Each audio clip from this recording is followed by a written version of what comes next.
We really wanted to build something that was that the player kind of unraveled as they played the game. And how it started was Eric Holmes, the lead designer, had an idea for a character that could weaponize himself, and me and him and Tim Benison sat in a room and yelled at each other until we came up with this kind of premise.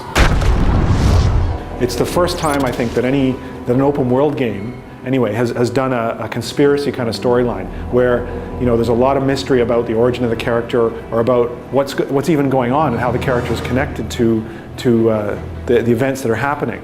And the player, as well as the player character, who's called Alex Mercer, go on this journey of kind of discovery, for want of a better word, together. What we didn't want was a kind of a moralizing, feel-good hero who... We didn't want a Captain America, we didn't want an icon of goodness or values. We wanted a character who the player could kind of project his gameplay values through with our character. So in a sense, our character's somewhat constructed out of what players do in free-roaming open-world games.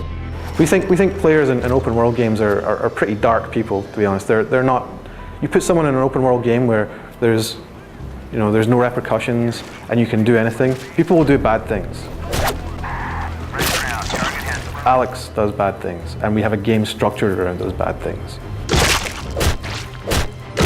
I really pushed hard for, and Eric and Tim really pushed hard for a character that's real and dark and is tortured. Something's happened to him, he doesn't know what, but he's going to find out. And the people who did this to him, those people he thinks did this to him, are going to pay.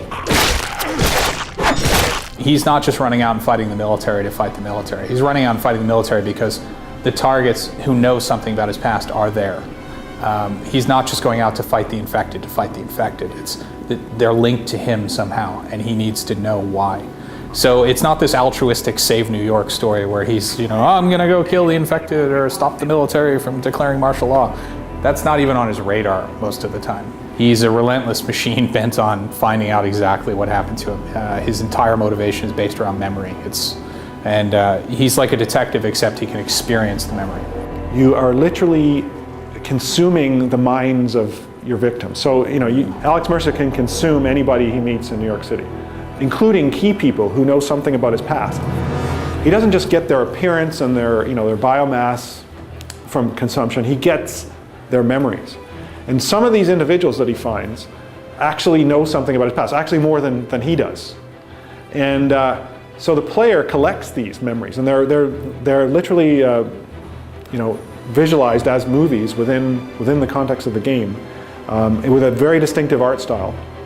And you have an interface in the game called the Web of Intrigue where you collect them. It looks like a web of nodes. And as you go through the game and consume more people that we call web targets, you get more memories, and they unlock access to other ones, and other targets become available. And so you're literally piecing it together. As he's acquiring all these memories, as he's acquiring all these experiences and all this knowledge, he's becoming smarter than any human has ever been in the history of humanity, because he's getting lifetimes of experience in his own, at a frantic pace. Within a period of a week, you could have 100 years.